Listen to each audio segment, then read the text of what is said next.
सुप्रभात साथियों, चलिए आपका स्वागत है आपके अपने चैनल एसआर पाठशाला में। तो जैसा कि मैं ऐसा सोच पाता हूं कि आप लोग मस्त और स्वस्थ होंगे और अपनी पढ़ाई को जारी रखे होंगे, तो चलिए आज हम बात करते हैं कुछ ताजा तरीन सवालों का। लेकिन उससे पहले आप लोगों से एक विनम्र निवेदन है कि अगर आप लोग हमारे चैनल पे पहली बार विजिट कर रहे हैं, पहली बार पधारे हैं, तो चैनल को लाइक शेयर सब्सक्राइब अवश्य कर लीजिएगा और बेल आइकन को प्रेस तो अवश्य ही कर लीजिएगा।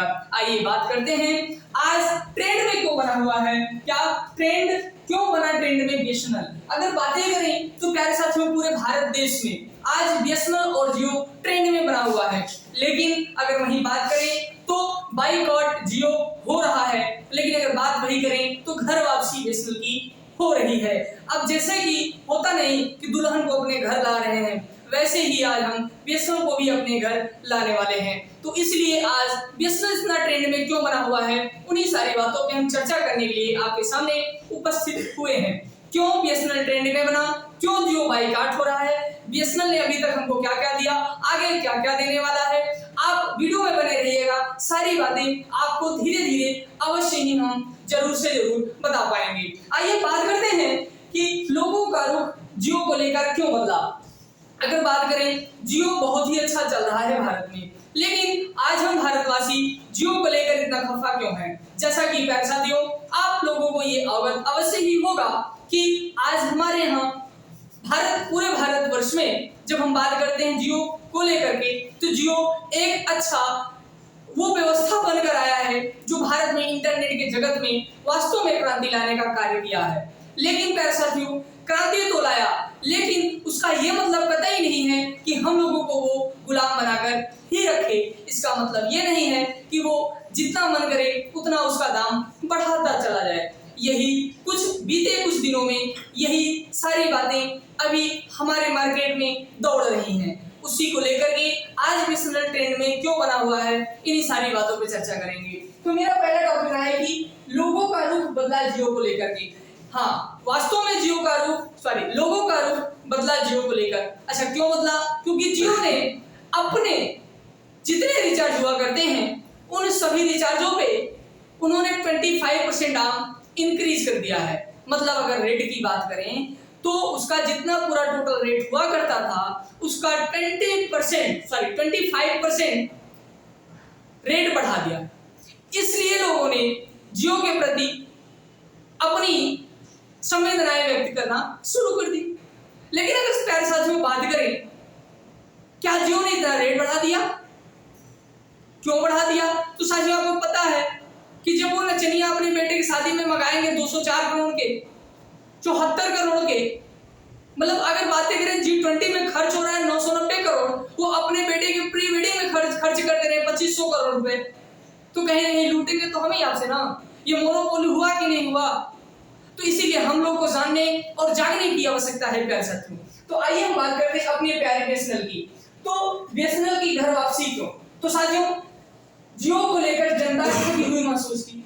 जब जियो ने पहले हम लोगों को फ्री में सारी व्यवस्थाएं उपलब्ध करवाया, लेकिन आज वही जियो हमसे इतना दाम वसूल रहा है जैसे कि वो मेरा दुश्मन बना हुआ है। तो इसीलिए जनता ने अपने आप को ठगी हुई महसूस की। फिर क्या, बीएसएनएल अपना सा लगता है।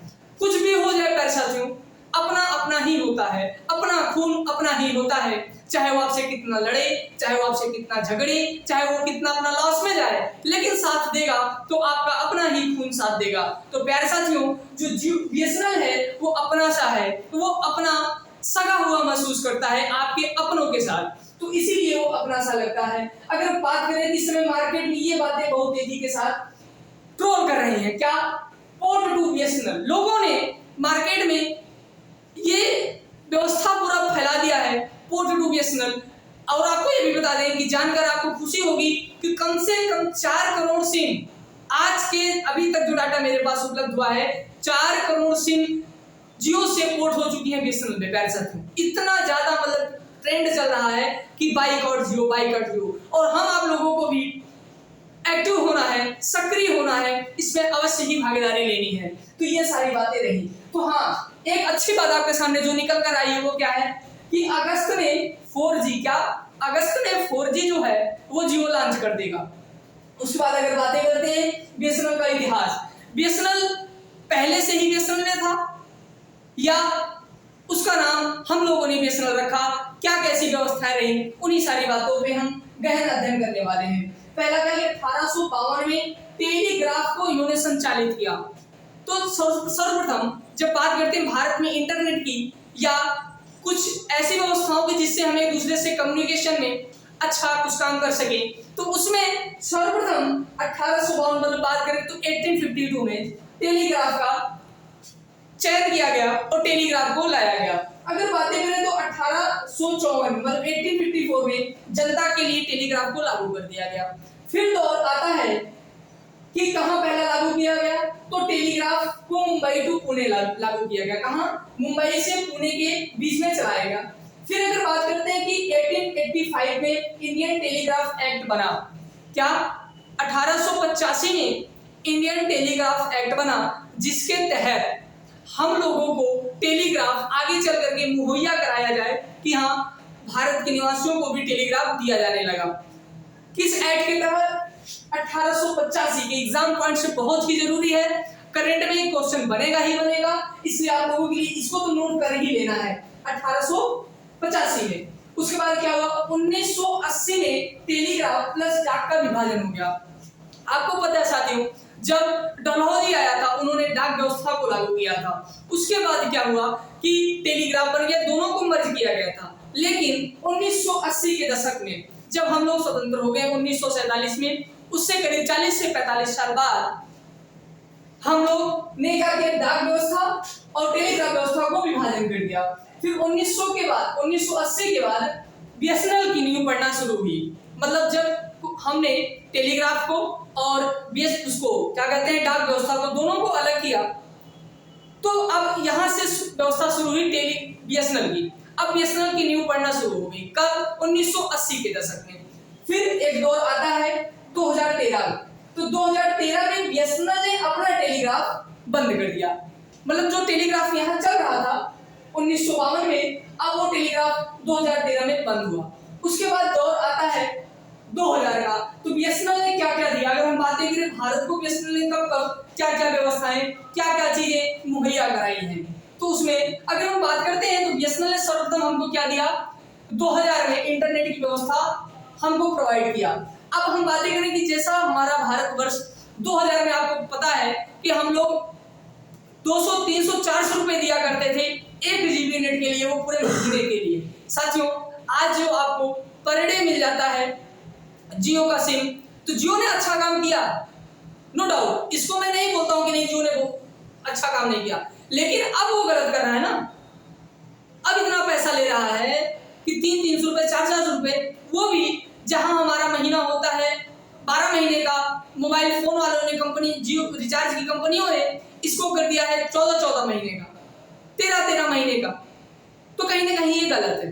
तो अगर हम बातें करें सन 2000 में बीएसएनएल ने हमको इंटरनेट व्यवस्थाएं मुहैया कराई। उसके बाद दौर आता है 2002 का, जब हमारे भारत में पहली बार सर्वप्रथम 2G व्यवस्था हमको प्रोवाइड की गई। फिर आता है वो दौर 2005 का, जहां हमको ब्रॉडबैंड दिया गया। फिर वो दौर आता है 2010 का, जब हमने 3G लॉन्च किया। अगर बातें करें तो अभी भी हमारे पास जो व्यवस्थाएं चल रही हैं बीएसएनएल की, वो 3G तक ही चल रही हैं। अभी तक हमको ऐसा आश्वासन दिया गया है कि हाँ, अगस्त में आपको 4G बीएसएनएल का दिखने लगेगा। लेकिन क्या अब ये एक प्रश्न खड़ा होता है बीएसएनएल के साथ कि क्या बीएसएनएल भी तो वैसा नहीं कर सकती जैसा जियो ने किया? क्योंकि अब तो हमारे पास एक ही रास्ता भैया, हम ना घर के हुए ना घाट के। अगर बीएसएनएल ने भी ऐसा कर दिया तो ही समस्या आ जाएगी ना, हम भैया घर के हुए ना घाट के हुए। तो बीएसएनएल से लोगों की इतनी उम्मीद है, भैया बीएसएनएल आप ऐसा ना करिएगा, क्योंकि आप के सामने, जब आप सामने उपस्थित होते हैं तो लोगों को लगता है कि नहीं, अपना बड़ा भाई, अपना नया दोस्त सामने आके खड़ा हुआ है, ये तो ऐसा नहीं कर सकता है। तो आइए बात करते हैं, जब 2010 में 3G आया, तो उसी का वो दौर जियो ने अब 3G पे काम अच्छे से देश से किया हुआ था। उसके बाद इन्होंने क्या कर दिया? 4G लॉन्च किया, और 4G लॉन्च किया, पूरे भारत ने फ्री में नेट की व्यवस्थाएं उपलब्ध करा दी।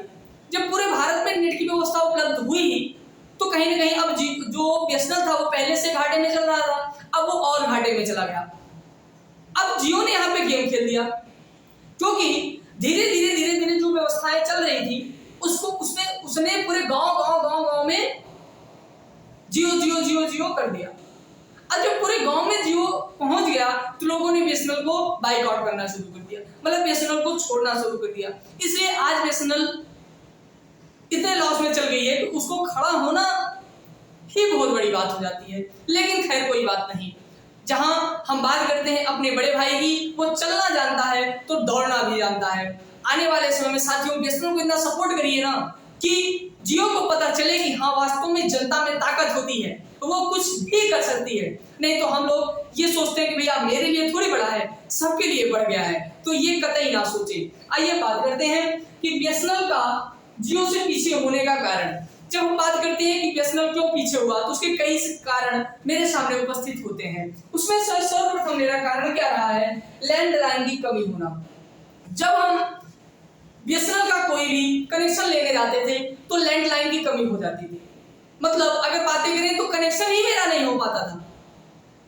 गांव में अगर किसी एक लोगों के यहाँ अगर लैंडलाइन लग गया ना, जैसे एसटीडी होता था, पीसीओ होता था, तो साथियों वहां क्या होता था कि पूरे गांव में ये ढिढोरा लग जाता था, भैया मिश्रा जी के यहाँ आया है, शर्मा जी के यहाँ लग गया है पूरा एकदम। और मतलब वो गांव में पूरा जो व्यक्ति जिसके यहाँ लगा होता था लैंडलाइन, वो व्यक्ति बहुत ही गौरवान्वित महसूस करता था। जैसे आज किसी के यहाँ फॉर्च्यूनर खड़ी हो जाए गाँव में, गाँव की बात कर रहा हूँ, तो लोग देखने आते हैं मिश्रा जी फॉर्च्यूनर लाएगा हो, ये व्यवस्था होती थी। अभी एरोप्लेन कोई खरीद ले या प्राइवेट हेलीकॉप्टर ले ले तो देखने नहीं चलाते हैं मिश्रा जी का हो गया वो हेलीकॉप्टर लाएगा, तो वैसे ही लोग पीसीओ मतलब लैंडलाइन को इतना प्रायोरिटी दिया करते थे गांव में। फिर अचानक जियो आया, पूरा क्रांति कर दिया, तो लैंडलाइन की कमी हुआ। दूसरा खराब सर्विस, इसकी सर्विस इतनी खराब थी पूछे मत, तो मेन रीजन सर्विस खराब होने का था। फिर क्या रहा कि ग्रामीण क्षेत्रों में विस्तार में कमी, ग्रामीण क्षेत्रों में इसका जो विस्तार था वो बहुत कम था। जब जियो ने गांव अपनी पूरी व्यवस्थाएं एकदम उसका प्रबंधन इतना तेजी के साथ किया कि हर घर में उसकी पकड़ हो गई, तो लोगों ने बीएसएनएल को छोड़ दिया। फिर क्या हुआ, जियो का बढ़ता प्रभाव। मैंने आपको बता दिया जियो कैसे कैसे बढ़ा, ये वीडियो मैंने अपलोड कर दी है, आप लोग देख सकते हैं वहां से। फिर क्या हुआ कि इसके कुछ कर्मचारी भी इतने भ्रष्ट थे कि जो बीएसएनएल को आगे नहीं आने देना चाहते थे। अभी अगर जांच हो ना, ऐसा लोगों के द्वारा कयास लगाया जा रहा है कि कुछ भ्रष्ट अधिकारियों का इसमें बहुत बड़ा योगदान है, जो ये नहीं चाहते थे कि बीएसएनएल आगे बढ़े। अच्छा क्यों नहीं चाहते थे, क्योंकि इनको प्राइवेट कंपनियां इतना पैसा दे दिया करती थी जिससे वो उसको आगे ही बढ़ाना नहीं चाहते थे। तो ये सारी मुद्दा, ये सारी व्यवस्थाएं जो बीएसएनएल को पीछे छोड़ दी,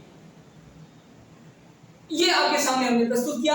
ये मेंस के अगर एग्जाम पॉइंट से अगर बातें करें तो बहुत ही जरूरी है सारे टॉपिक, क्योंकि साथियों अगर बात करें भारत में इंटरनेट का ये जो रिदम चल रहा है बहुत तेजी के साथ चल रहा है, तो आने वाले जो मेंस के एग्जाम होंगे उसमें करंट अफेयर में ये मुद्दा बन सकता है। इसलिए मैंने इसको बहुत अच्छे तरीके से डिस्क्राइब करने का प्रयास किया आप लोगों के सामने।